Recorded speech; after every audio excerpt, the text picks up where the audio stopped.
EVM का मुद्दा एक बार फिर तूल पकड़ रहा है। लगातार विपक्षी दलों की तरफ से बैलेट पेपर से चुनाव कराने की मांग की जाती है। लगातार विपक्षी दलों का यह आरोप है कि चुनाव में धांधली होती है, ईवीएम मशीन के साथ छेड़छाड़ होती है, इसीलिए बीजेपी चुनाव जीत जाती है। यानी चुनाव आयोग बीजेपी की मदद करता है। ये आरोप लगते रहते हैं और सबसे ज्यादा कांग्रेस की तरफ से ये मांग बार बार दोहराई जा रही है कि चुनाव अब बैलेट पेपर से होने चाहिए। लेकिन अब कांग्रेस के अलावा दूसरे कई विपक्षी दल भी हैं जो इसी मांग पर अड़े हुए हैं और अब कांग्रेस को मायावती का साथ भी मिल गया है, क्योंकि बसपा की तरफ से भी एक बार फिर बैलेट पेपर से चुनाव कराने की मांग कर दी गई है। मायावती ने यह साफ साफ कहा है कि बैलेट पेपर से चुनाव होंगे तभी हमारे अच्छे दिन आएंगे और इसको लेकर उन्होंने केंद्र सरकार पर जमकर हमला बोला है। यानी मायावती ने भी साफ कर दिया है कि कहीं ना कहीं चुनाव में धांधली हो रही है, इसीलिए बीजेपी के इतनी अच्छी सीट्स पर जीत कर बीजेपी आ रही है, चाहे वो लोकसभा का चुनाव हो, चाहे वो लोकसभा का चुनाव हो, चाहे वो विधानसभा का चुनाव हो। तो इसको लेकर अब जिस तरह से मायावती का बयान आया है अविनाश जी, कांग्रेस लगातार इस मांग को उठा रही है। कांग्रेस के साथ साथ समाजवादी पार्टी, टीएमसी, इन सारे दलों ने भी बैलेट पेपर से चुनाव की मांग की है।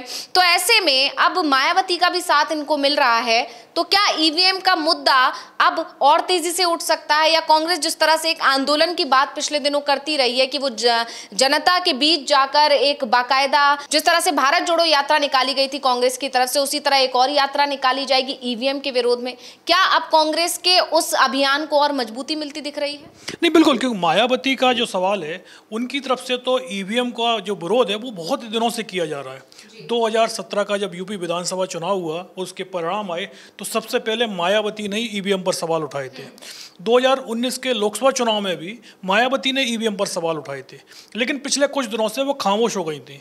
खासतौर पर उन पर जिस तरीके से आरोप लग रहे थे कि वो बीजेपी के समर्थन में ही एक तरीके से बयान देती हैं, चुनाव में बीजेपी को फ़ायदा पहुंचाने की कोशिश करती हैं।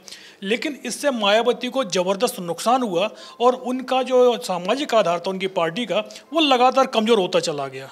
अब मायावती एक बार नए सिरे से अपनी पार्टी को दोबारा से खड़ा कर रही हैं और जो सवाल ईवीएम को लेकर कांग्रेस की तरफ से उठाए जा रहे थे, लोकसभा चुनाव के समय से ये सवाल उठाए जा रहे थे।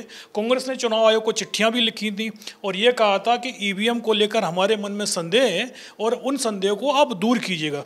लेकिन चुनाव आयोग की तरफ से कांग्रेस और इंडिया गठबंधन को मिलने का समय ही नहीं दिया गया। ईवीएम पर चुनाव आयोग कोई भी बात करने को ही तैयार नहीं था।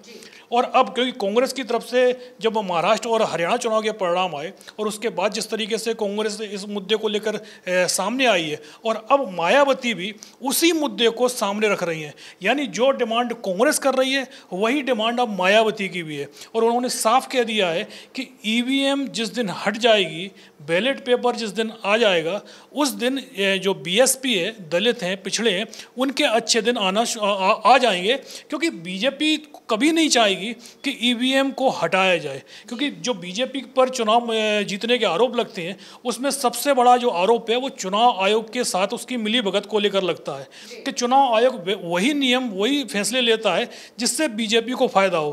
बीजेपी के नेता कुछ भी बयान दे के बचकर निकल जाते हैं, जबकि विरोधी दल का नेता कोई भी बयान दे तो उसको तुरंत ही नोटिस जारी हो जाता है, प्रचार पर रोक लगा दी जाती है। लेकिन सबसे बड़ा जो बीजेपी को चुनाव जीतने के लिए सबसे बड़े काम की जो चीज़ बताई जाती है वो ईवीएम ही बताई जाती है। और इसीलिए विपक्ष की तरफ से लगातार ईवीएम पर सवाल उठाए जा रहे हैं कि इस ईवीएम की जगह अगर बैलेट पेपर लेके आने में क्या बुराई है, जबकि दुनिया के जितने भी विकसित देश हैं वो सभी के सभी बैलेट पेपर से ही चुनाव करवा रहे हैं। कि क्या वहाँ वो लोग ईवीएम से चुनाव नहीं करवा सकते? क्योंकि ईवीएम में कई खामियाँ हैं, उसमें वो हैक हो सकती है, उसमें चुनाव परिणाम बदले जा सकते हैं। इस चीज़ के चलते ईवीएम का विरोध हो रहा है। और मायावती ने भी यही बोला है कि अगर बैलेट पेपर से चुनाव होगा तो फिर हम सभी के अच्छे दिन आ जाएंगे। जी बिल्कुल, यहाँ पर सबसे पहले मायावती का एक बार बयान भी सुन लेते हैं, क्या कुछ बोली है वो केंद्र सरकार पर निशाना साधते हुए। ऐसे में अब हमारी पार्टी सहित अधिकांश विपक्ष की पार्टियां भी यही चाहती हैं कि देश में सभी छोटे बड़े चुनाव पूर्व की तरह ही बैलेट पेपर के जरिए होने चाहिए। जो वर्तमान सरकार के रहते तो संभव नहीं हो सकता।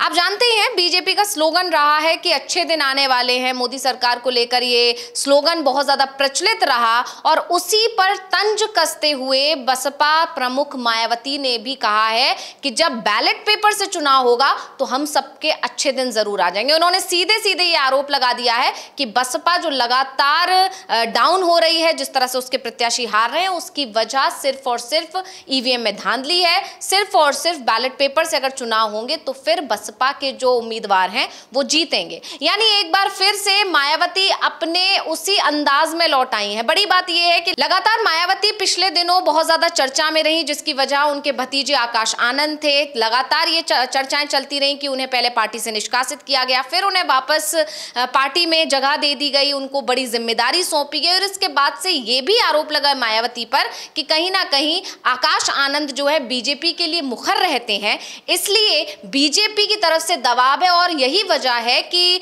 मायावती को अपने भतीजे के खिलाफ ये एक्शन लेने पड़ रहे हैं। लेकिन अब जिस तरह से मायावती ने आगे आकर ईवीएम पर सवाल उठा दिए हैं, जिस तरह से कांग्रेस के सुर में सुर मिला दिए हैं, बैलेट पेपर के से चुनाव की मांग कर दी है, इसके बाद एक बार फिर माना जा रहा है कि मायावती अब एग्रेसिव मोड में है। आपको बता दें कि सबसे पहले कांग्रेस की तरफ से ही ये मांग उठाई गई थी।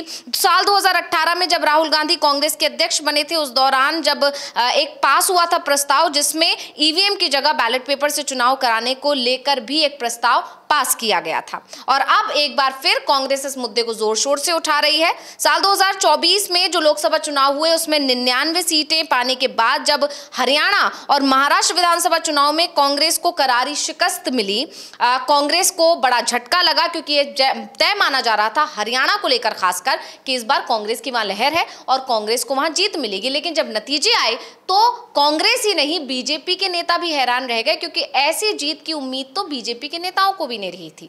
जिसके बाद से कांग्रेस लगातार ईवीएम में धांधली का मुद्दा उठा रही है। महाराष्ट्र में भी चुनाव हुए, उस दौरान भी राहुल गांधी लगातार इस मुद्दे को उठाते हुए नजर आए और तभी मल्लिकार्जुन खड़गे ने ऐलान किया था कि अब पूरे देश में एक यात्रा निकाली जाएगी, बिल्कुल उसी तर्ज पर जैसे कि भारत जोड़ो यात्रा निकाली गई, भारत में न्याय यात्रा निकाली गई राहुल गांधी के नेतृत्व में। इसी तरह ईवीएम के खिलाफ भी राहुल गांधी के नेतृत्व में पूरे देश में एक यात्रा निकालकर आम लोगों तक पहुंचकर ईवीएम के खिलाफ लोगों को जागरूक किया जाएगा और पूरा देश एकजुट होकर बैलेट पेपर से चुनाव की मांग करेगा। और उसमें समाजवादी पार्टी, टीएमसी और तमाम जो दल हैं जो इंडिया गठबंधन में शामिल हैं, उनका साथ कांग्रेस को मिल ही गया था। हालांकि मायावती की पार्टी बसपा इंडिया गठबंधन का हिस्सा नहीं थी, लेकिन अब ईवीएम के मुद्दे पर मायावती का साथ भी इंडिया गठबंधन को और कांग्रेस को मिलता हुआ दिखाई दे रहा है। तो ये अब केंद्र सरकार के लिए एक बड़ी चिंता है। बहुत बहुत धन्यवाद अविनाश जी तमाम जानकारी देने के लिए और इसी के साथ मुझे यानी अंशिता को दीजिए इजाजत। नमस्कार।